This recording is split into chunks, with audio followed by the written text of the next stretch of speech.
The RBA increased rates again in Australia, and I don't think it's going to stop anytime soon. But what's important to know is that these cycles have played out before. And in this video, what I want to do is look back at some of those times when interest rates did increase, what actually happened to property prices, and how we can learn from those cycles to understand that our mental stability is important. We're not just falling for the garbage and the clickbait articles that are coming out. If you are interested, keep watching.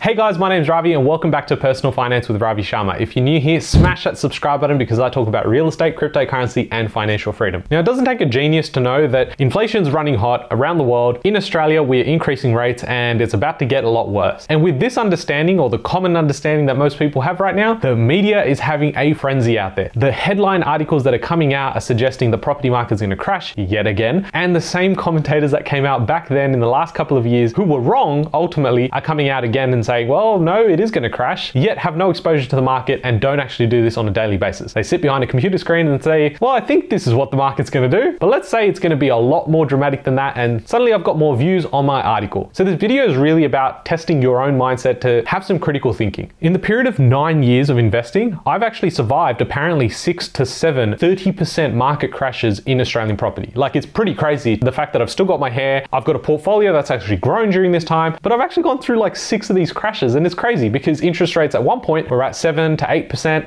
I've lived through all that. But did we actually have a crash of 30% ever? No, we didn't. And I'm not just talking about in the last 9 years of me personally investing. I'm looking at over the last 100 and 150 years of property data here in Australia, and we've never seen a crash of more than 15 to 20% ever. So the fact that we can come out there and still listen to these jokers that come out and say, well, yes, the market is going to crash by 30%, or it could be possibly 40%, and this time is different. I've said this time and time again. Is those people that are doing this day in, day out know what the reality of this situation is? There are a handful of good operators out there. You should definitely go listen to those people because they're in there day in, day out. They're not someone that just goes, well, I think this is what's going to happen. They go out, put some content out when it comes to, articles online, but when in reality, they actually don't know what they're talking about. And this is the same people that said it in 2018, they said it in 2008, 2009, and they're coming out yet again. So can we use this information to our advantage? Because the truth is, despite the fact that I'm saying this, there's still people watching this channel that'll still follow what Channel 9 says. And so I urge you to be the 1%. Be the contrarian investor. When everyone's looking right, look left. Now, I'm an optimistic dude when it comes to investing, when it comes to everyday life. I like to think the best of people, but I'm definitely not oblivious to the fact that yes, we're having the market slow down in specific areas. That was always going to happen. And for the last 12 months, it's exactly what I've been saying is going to happen. And we're going to see it first in Sydney and Melbourne, and then it's going to translate into areas like Brisbane and Gold Coast. Why? Because it goes beyond just the headlines, right? It goes beyond just interest rates going up. That interest rate going up then flows onto borrowing capacities. It then limits how much bank liquidity comes into the market for new home loans. And we're seeing all of those interconnected things play out. But as a result of that, if you do prepare well and you have the right strategy, practice good risk management and have the right structures, you will do exceptionally well. I've actually had 3 clients just in this last week alone that have emailed saying that their bank valuations for properties they bought 3 and 6 months ago, during the time that interest rates have been increasing at the fastest pace ever, they've experienced more than double-digit growth on their property portfolios. That means they've got more money to execute if the market did collapse, if the market did correct. And the truth is, I don't think it's going to collapse. I don't think we're going to have this 30% correction. And yes, there's going to be some fanboys down in the comment section saying, well, this time is different because we've done this, this, and this. You're going to get wrecked, Ravi. And that's okay. Everyone's entitled to their own opinion. And this is my opinion. If you don't really like what I have to say, it's just another perspective. So take that on board, look at other things, and use your own critical thinking to corroborate what you feel like is the best move for you personally, for yourself, and for your family. Now, every cycle plays out the same way. The shit I don't like seeing is this time is different, right? The 4 deadly words. It's not going to happen. What we do have are cycles playing out, but they have unique characteristics. They're very similar in how they play out, but there are a few things that are different this time. And that's always the case. But don't tell me that the entire cycle is broken, that the entire system is different now, and that it's going to play out the opposite way. It's pretty much how people are looking at crypto right now and saying, oh, well, it's gone up and this 50-day moving average is crossing over and now it's all bullish all of a sudden. Like, look at the macro environment, take a more holistic approach to this. And if you honestly think that being out of the market is better than being investing in the market, well then suit yourself. I mean, you're investing then into an asset being currency, which has lost 99% of its value. We've seen over time and time again that if you go out there, you dollar cost average into good assets, have a good investing thesis, you'll do really well long term. Now that can be property, it could be with our buyer's agency, it could not be with our buyer's agency. Use the time and the research to get the right expertise before you make those moves. Now, right now, what we have is unemployment in Australia at the lowest point in more than 40 years. Now, unemployment is a lagging indicator. So it doesn't mean that, hey, the economy is doing really, really well. It's doing well, or it's been doing well, but it doesn't mean that it's forward thinking. And if you look at the past few recessions, we've actually had unemployment at low levels before we started trending up because companies started collapsing and we started having liquidations. I think here in Australia, we've probably got another 100 to 150 basis points of increases in terms of interest rates from the current point where we're at. So we could probably see anywhere between 3 to 3.5% as the cash rate before we have to start consolidating and cutting rates again. The economy is already shaking, and I've said this in previous videos, where the economy is going to shake to a point where they have to return to cutting rates, and we could potentially see negative interest rates in the next 5 to 10 years. I'm putting it out there. Who knows what's going to happen? Now, something important to remember about these articles are the same clowns that were writing, we've grown the fastest we've ever grown 2 years ago, are now saying we're dropping the fastest pace we've ever dropped. Well, no shit, right? If you actually look at all the data, you can still find that capital cities are still up more than 30% over the last couple of years before the pandemic. And you've got some areas in regional markets as well as the average is above more than 50% in terms of pricing from where they were before the pandemic. So when you actually go out there, read these articles, take some time to understand that the same dude was saying it was going up, is now saying it's going down, and the same thing repeats and repeats over and over again. Now, a couple of things that we can focus on and that's productive to think about is where is supply in at the moment. Constructing a new home is actually also increasing in terms of timeframes, and that means less supply is coming onto the market for people to live in. Shelter is something that's a necessity, and when we start having more immigration come in and that internal migration into different areas where they haven't really established the housing base for, you're going to start seeing that pressure lead into rentals as well as their capital growth. That is why we still see people growing their portfolio. My portfolio is still growing, and the rates have actually gone up at the fastest pace they've gone up in a long time, and rates are probably at the point where they're now higher than they were, say, 6 years ago. So why are some areas growing and some not? Well, it's because we have property commentators come out, they say they generalize the market because they can't sit there and go, oh, there's like 5,000 markets, I'm going to break down each one while I'm on just making an article about it. My point is that when you look at specific areas, don't just think that, oh, if Australia is dropping by 1%, that means the whole property market is dropping by 1%. No, there's some areas right now that have dropped by already 10 to 12%. There's some areas that have grown by 5 or 6%. And that's something that you need to figure out is where am I actually investing and why am I investing in this? If you're going out there and taking a loan for more than 3, 4, 500K, I would hope that you're taking on the right advice before you're pulling off a trigger like that, because that's not small money. Now, I've got to give you the disclaimer that I'm not a financial advisor. I'm actually a buyer's agent. That's the most evil person, apparently, according to the internet right now, that if you're a buyer's agent, all you want is the property market to go up, and then you've got confirmational bias that, hey, look, the property market's going up, you should buy as well. That's actually the opposite of what I want. I would actually hope the market consolidates. I actually just want a healthy market, because in every cycle, in every market, there are always opportunities. When the market's downturning, you can pick up properties more cheaper, and then you've got rents going up, and then equally when the market's going up, you can take out some equity and then recalibrate and reconsolidate your portfolio. So for me, I'm just preparing for both situations. I base it on what I see in data, but I also go out there and day in, day out, run the buyer's agency. We have a team of experts that are actually sitting there and doing these things,